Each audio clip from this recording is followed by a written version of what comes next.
Bienvenue dans le show du podcast Accès Succès.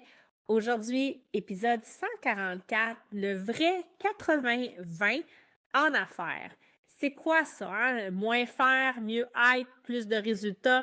J'ai envie de passer au travers avec toi aujourd'hui, défaire un peu le vrai mensonge de travailler plus fort. Donc, je vais t'expliquer, en fait, si tu travailles... Parce que, tu sais, on entend souvent ça, hein? On devrait travailler le 20% qui génère le 80% de résultats. Et j'ai envie de passer au travers avec toi aujourd'hui parce que du monde qui travaille fort, il y en a plein. Il y en a plein chez les entrepreneurs. Et si on mettait peut-être pas notre 20% à la bonne place? Et c'est ça que j'ai envie de travailler, te présenter aujourd'hui, t'amener à occuper pleinement ton rôle de leader et que tu mettes ton 20% pas à faire plus, mais à être différent. Et ça fait toute la différence. Et c'est ce qu'on va regarder ensemble aujourd'hui. Donc, si tu me découvres pour la première fois, je me présente. Je m'appelle Karine Roy. Je suis coach d'affaires. J'aide les entrepreneurs à bâtir des équipes et des systèmes performants et je vous aide à sortir des opérations. Donc, si tu me découvres encore une fois, je t'invite à t'abonner à la chaîne, à me suivre, à commenter dans les commentaires et je commence dès maintenant. Donc, souvent, on pense que si on va travailler plus fort, que si on donnait vraiment plus, ça va donner plus de résultats. Et honnêtement, là, si c'était vraiment vrai, là, il y en a une méchante gang qui serait déjà libre, riche et serein. Et c'est pas vrai, c'est pas la réalité. Puis pourtant, vous travaillez fort. Là. Je sais que vous travaillez tous vraiment fort. Je connais aucun entrepreneur qui ne travaille pas fort. Votre agenda est plein, vous êtes toujours occupé, puis les résultats sont pas toujours à la hauteur de l'énergie et du temps et des efforts qui y sont mis. Puis c'est pas parce que vous n'avez pas du bon vouloir, puis c'est pas parce que vous travaillez pas bien. Par contre, la réalité, c'est que si vous passez votre temps encore à éteindre des feux, vous avez des équipes encore dépendantes de vous, vous avez peu de leverage là, pour passer à un autre niveau, vous allez toujours rester avec le sentiment de courir sans jamais vraiment avoir de résultats, sans jamais vraiment avancer.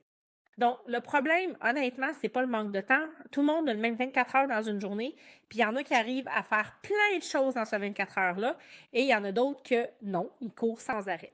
C'est comment vous allouez votre énergie et votre attention et aussi la posture que vous tenez face à toutes les responsabilités, parce qu'on va se dire, vous avez une trolley de responsabilités à accomplir. C'est là que le 80-20 qu'on connaît et devient, selon moi, incomplet. Puis c'est ce que j'ai envie de défaire avec toi aujourd'hui. Le fameux 80-20 sur le faire, mais on va l'orienter sur l'être. Donc, le premier point que je veux t'amener, c'est que souvent le 80-20, il est mal compris. Ce que la majorité des entrepreneurs vont faire, ils vont se diluer. 20% faire des tâches, 20% s'occuper des clients, 20% dans les projets. Puis, tu sais, au travers tout ça, toutes les ronds de poêle sont allumés, là, puis on essaye d'optimiser. Mais on optimise souvent les mauvaises choses parce qu'on n'a pas mis notre rôle à la bonne place nécessairement. Donc, la conséquence, c'est que oui, on peut avoir le sentiment que par moment, ça va plus vite parce que vous êtes drillé, vous êtes habitué. On va se sentir, on peut avoir le sentiment d'être plus efficace, mais on n'est pas plus reposé, je peux vous le garantir. Puis, en fait, ça met de l'énergie dans quelque chose qui ne va pas créer de la croissance ou du leverage. Donc, c'est important d'être attentif à ça, à ce que c'est quoi votre réalité en ce moment, puis à ce que vous vivez. Donc, vous pouvez appliquer le 80-20 sur les mauvaises actions, puis vous allez rester prisonnier toute votre vie de votre scénario, de votre réalité. Donc, il faut faire attention, et moi, je veux t'amener un autre angle d'approche aujourd'hui sur comment tu devrais mettre ton 80-20, donc ton 20% d'effort, dont l'énergie, pour avoir 80% des résultats. Et là, spoiler, on sort de « je t'amène pas dans le faire », OK? C'est comment tu dois être. Et là, ça ramène à ta propre posture de leader. Donc, encore une fois, il faut être avant de savoir faire. Et c'est un bout qui n'est pas facile. On ne nous a pas appris ça à l'école. On n'a pas été élevé comme ça. Donc, c'est pas ce que tu fais qui crée 80% des résultats, c'est comment tu le fais et qui tu es quand tu le fais. Puis je le répète tellement souvent à mes clients, c'est le nœud, c'est viscéral, puis c'est dur à comprendre parce qu'on y croit pas bien souvent. Mais c'est un état d'être et c'est ce qui change tout. Donc, le vrai 20%, c'est ta posture de leader. C'est ton niveau de clarté. c'est ta capacité à être capable de décider. C'est ta tolérance à l'inconfort. Est-ce que j'ai développé les capacités d'être capable d'avancer dans l'inconfort? Et c'est ton courage à être capable de trancher, de prendre des décisions. Donc, la différence entre quelqu'un qui fait et quelqu'un qui est, c'est que tu passes d'un leader pompier à un leader qui devient l'architecte de sa vie, de son entreprise. D'un leader réactif à un leader qui est intentionnel. Donc, il sait très bien ce qu'il fait et il le fait en pleine conscience. Et 80% de tes résultats viennent de ton état interne, ton état d'être, quand tu agis, pas du nombre d'heures que tu travailles. Et le jour que on arrive à comprendre ça, puis j'ai envie de dire plus que le comprendre. Le comprendre, c'est une chose, ce que je suis en train de vous dire là, vous le comprenez, je suis convaincue, qu'on arrive à l'incarner, puis à l'intégrer dans toutes les cellules de notre corps, c'est là que tout commence à shifter puis à changer. Donc, c'est un travail intérieur, OK? On va se le dire. Donc, concrètement, ce que ça applique où le vrai 80-20? Je vais te donner 5 zones que tu peux, j'ai pas le mot en français, que tu peux leverage, là, tu sais, que tu peux mettre en action pour aider à prendre plus de croissance. Donc, première des zones, les décisions. OK? Un leader, ça doit prendre des décisions. Donc, 20% ça doit être des décisions qui sont claires, assumées et des décisions imparfaites. On peut faire des erreurs dans notre prise de décision, mais au moins, on a pris une décision et on va vivre avec. Et 80% des résultats, donc on n'est pas la personne qui va faire les décisions qu'on prend, bien évidemment. On annonce nos couleurs, nos décisions, et ça va donner qu'on va avoir une équipe qui va être plus alignée. On va avoir moins de micro-gestion à faire et on va avoir moins d'énergie perdue parce qu'on est partout en même temps. Et là, j'ai envie de vous lancer une question. Quelle décision je repousse depuis trop longtemps? Posez-vous cette question-là. Et qu'est-ce que ça me coûte en énergie à chaque jour de ne pas prendre cette décision-là? Maintenant, je t'amène la deuxième zone de travailler le 80-20. Donc, les standards et les limites. On voudrait tous avoir des standards élevés, mais on a de la misère à les dire, nos standards. Ils sont dans notre tête, on sait comment, mais de mettre ça clairement et d'annoncer clairement nos standards, c'est parfois difficile pour certaines personnes. Puis c'est pas parce qu'ils sont pas capables, c'est juste qu'ils n'ont pas appris comment. Et de mettre des limites, d'apprendre à dire non, de mettre un cadre, un carré de sable autour de soi. Donc, le 20% se joue dans qu'est-ce que tu tolères. T'es-tu négociable ou t'es non négociable? Qu'est-ce que tu laisses passer? Ouais, il est tout le temps en retard de 5 minutes, mais bon, il travaille bien. Tu laisses passer quelque chose. Donc, ce 20%-là, c'est toujours dans la partie qui n'est pas confortable à aller, là, que ça va se passer. Et qu'est-ce que tu ne recadres pas? Donc, je l'ai vu, je le sais, je fais un petit peu l'autruche, donc j'assume que je fais un petit peu l'autruche, je m'en occupe pas. Et là, parce qu'on peut avoir X, Y raison, parce qu'on est peut-être encore trop occupé à faire des choses, mais il faut mettre des standards, il faut mettre des limites. Donc, ce que tu tolères aujourd'hui, je le répète tout le temps, va devenir ton nouveau standard de demain. Si tu tolères les retards, si tu tolères l'insubordination, si tu tolères je m'absente quand je veux, comme je veux, ben ça devient le standard et c'est le modèle qui est donné à tout le monde. Donc, ce qu'on veut, c'est ici développer la qualité. On veut avoir un niveau d'autonomie et ça passe par vos standards, bien évidemment, et vos propres limites et un climat d'équipe qui est sain, où ce que les gens sont contents de rentrer au travail, où ce qu'ils ont envie de se donner à 100% pour vous et pour votre entreprise. Maintenant, la troisième zone qu'il faut travailler, le 20% où il faut travailler, c'est la clarté dans votre propre rôle de leader. Donc, souvent, quand on a évolué, qu'on a commencé sur le plancher, on a une belle proximité avec son équipe. Je suis pas en train de vous dire que vous ne devez pas avoir de proximité, mais cette proximité-là fait en sorte que des fois, on est peut-être un petit peu trop friendly, chummy, puis on a de la difficulté à mettre peut-être notre lien d'autorité en place. Donc, il faut clarifier votre rôle. Qu'est-ce que vous faites? Il est où? Tu sais, c'est où la responsabilité que vous prenez? Puis qu'est-ce que vous voulez que votre équipe fasse à votre place? Il est où votre propre carré de sable et qu'est-ce que vous ne faites pas? Vous devez arrêter de faire ce qui n'est pas dans votre cours.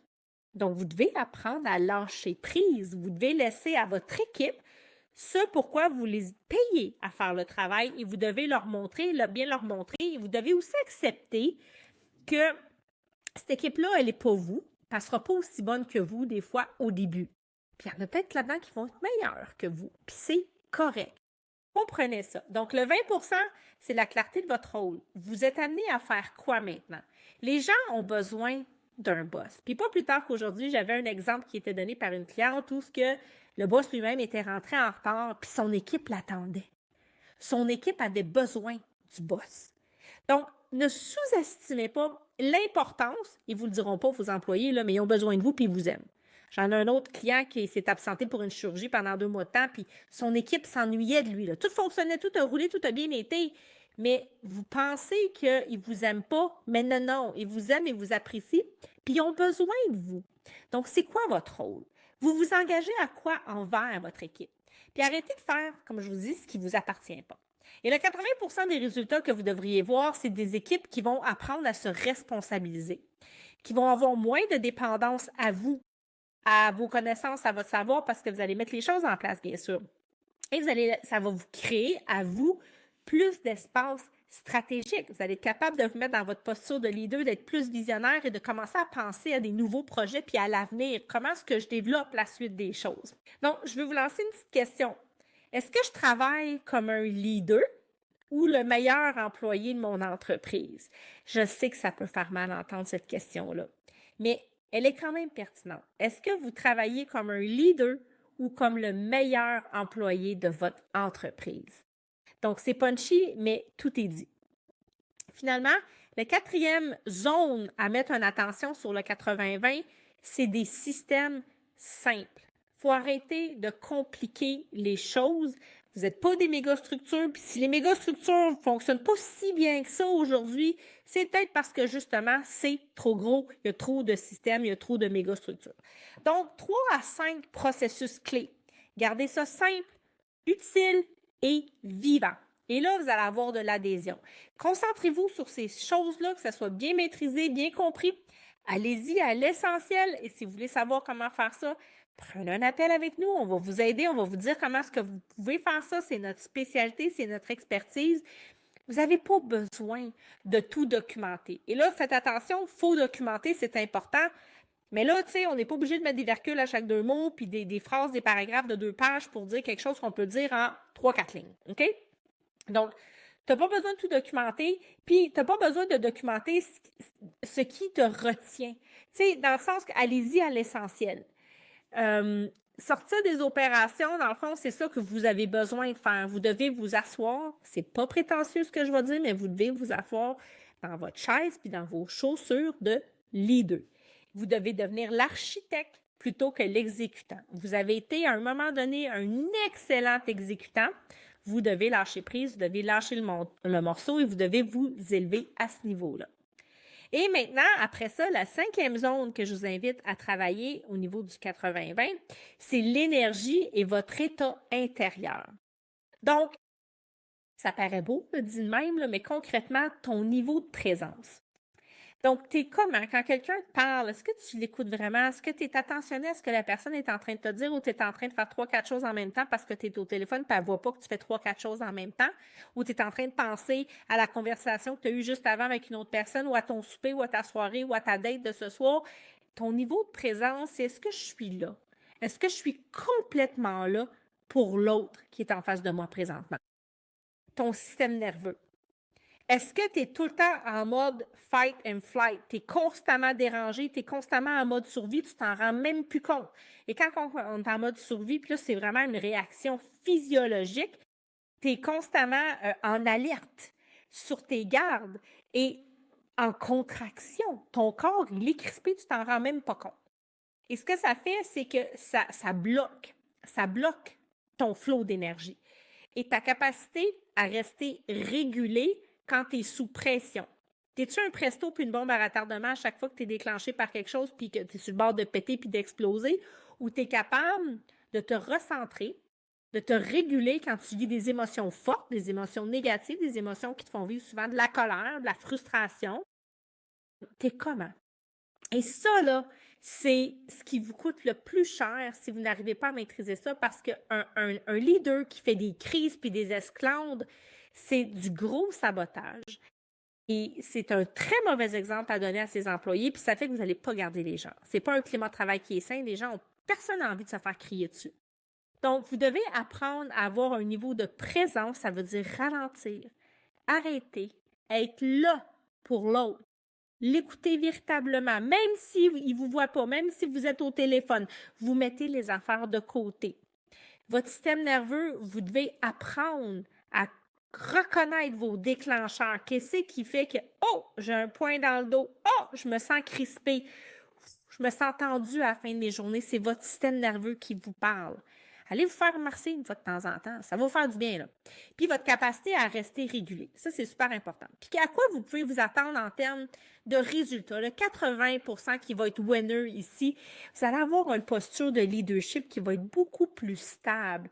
Vous allez avoir la clarté d'esprit pour prendre les meilleures décisions et vous allez avoir une équipe qui va se sentir en sécurité. Et c'est ça qui fait toute la différence. Il n'y a personne qui aime ça, vivre de l'insécurité et d'avoir la boule dans le ventre quand il rentre travailler le matin ou qu'il s'en va en fin de la journée. Vous non plus, vous ne voulez pas vous sentir de même. Donc, plus vous allez être serein, plus vous allez être bien, plus vous allez être équilibré dans votre état d'être, plus vous allez dégager ça et plus votre équipe va aussi, c'est contagieux. Votre équipe va s'imprégner de cette énergie-là, elle va elle aussi devenir comme ça, du moins une bonne majorité de votre équipe. Donc, une équipe qui ne s'aligne pas sur des mots, mais elle va s'aligner sur votre état. Et ça, que vous le vouliez ou non, c'est toujours en train de se passer. Donc, votre état d'être est contagieux. Maintenant, choisissez dans quel état vous voulez être. Et c'est vraiment là que ça joue. Donc, le vrai 80-20, c'est pas faire moins pour faire moins. C'est faire moins, mais à partir d'une posture beaucoup plus juste. Et ça, dans notre chaîne de pensée, puis dans notre système d'éducation actuel, on n'a pas appris à évoluer comme ça. Et vous devez commencer à faire les choses différemment. Mais ce n'est pas en travaillant plus fort que vous allez avoir plus de résultats. Si on travaille différemment, c'est travailler fort pour intégrer ce que je viens de vous dire, de développer ça, le développement personnel, c'est un travail, c'est pas toujours facile. Je ne suis pas en train de vous dire que ça va être facile, ça va vous demander un effort, mais le résultat, il est multiplié. Et c'est là qu'il est l'impact véritablement, il est là votre véritable rôle aussi. Donc, en gros, on veut avoir moins de dispersion, moins de réaction, plus d'intention, puis plus de leverage. Et les 3 actions simples que vous pouvez faire aujourd'hui si vous voulez arriver là, c'est identifier une décision à prendre cette semaine. Une décision importante là, que vous repoussez. Une limite claire que vous voulez mettre ou que vous voulez recadrer. À quoi je devrais peut-être commencer à dire non? À qui? Et une tâche qui n'est pas votre rôle de leader et que vous allez accepter de laisser aller, de déléguer aux bonnes personnes. Donc, quand tu changes ta posture, les actions arrêtent de te vider. Je vous le dis, c'est magique. Et ça commence à se multiplier. Et c'est ça la transformation qu'on fait avec la méthode Lead Focus. C'est ça les résultats que nos clients qui s'investissent, qui font le travail, réussissent à atteindre. Et en gros, si tu as envie d'être cette personne-là, toi aussi, si tu es tanné de sentir que ton 80-20, il ne se passe pas de la bonne façon, prends un appel, on va regarder ça ensemble. Et sur ça, je te dis merci d'avoir été là et on se retrouve la semaine prochaine pour un nouvel épisode.